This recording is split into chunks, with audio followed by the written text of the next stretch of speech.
Moi, mes grands-parents venaient de villages en Espagne où les maisons, c'était des petites masures qui étaient en pierre.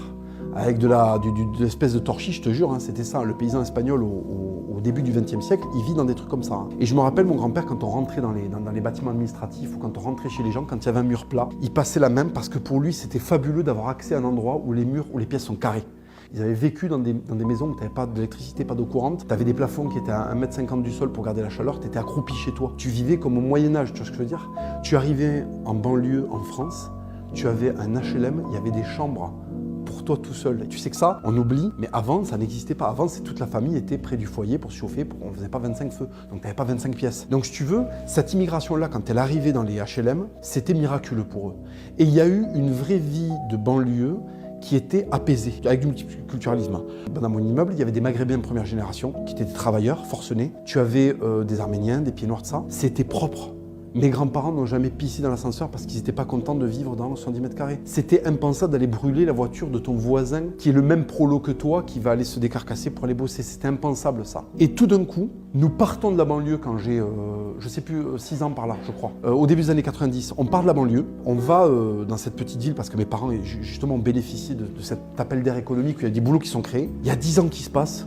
Et début 2000, il y a toute une génération de retraités, de première génération d'immigrés qui meurent. Et tout d'un coup, c'est les enfants et les petits-enfants de l'immigration récente qui sont là, qui habitent là. Et je ne reconnais plus la banlieue, je ne reconnais plus le Mirail. Ça devient un coupe-gorge. Il y a des tags, ça pisse dans l'ascenseur, les poubelles brûlent, les bagnoles brûlent. Et si tu veux, je regarde la télé et la télé me dit c'est parce que ils ont été entassés. Mais mes grands-parents aussi ont été entassés. Les Polonais, les Arméniens, les Espagnols, les Portugais, les Maghrébins première génération aussi ont été entassés. Pourquoi c'est devenu de la merde après? Qu'est-ce qui s'est passé?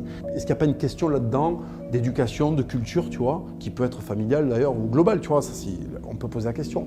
Mais j'ai vu la banlieue se métamorphoser et contrairement à plein de gens de gauche qui n'ont jamais connu la banlieue, on ne peut pas venir me dire non, ça a toujours été comme ça. Je sais qu'il y a une autre banlieue qui a existé, donc le discours de gauche qui me dit c'est les bâtiments qui fabriquent les gens, c'est faux. C'est pas le ciel, les pierres, les oiseaux, le soleil qui fait les gens là où ils sont. C'est leur culture, c'est leur éducation et c'est leur exigence vis-à-vis d'eux-mêmes et vis-à-vis des autres. Et là, je suis désolé, il y a une rupture entre cette génération-là d'immigrés, et tu as bien entendu que j'inclus certains Maghrébins de la première génération, et la seconde ou la troisième génération d'immigrés qui n'ont plus du tout les mêmes mœurs que les premiers qui étaient arrivés. Voilà.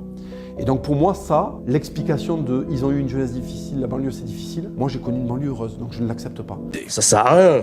Les présidents, ils font quoi pour nous? Ils parlent des jeunes ici, des cités, alors qu'ils n'ont jamais traîné dans une cité.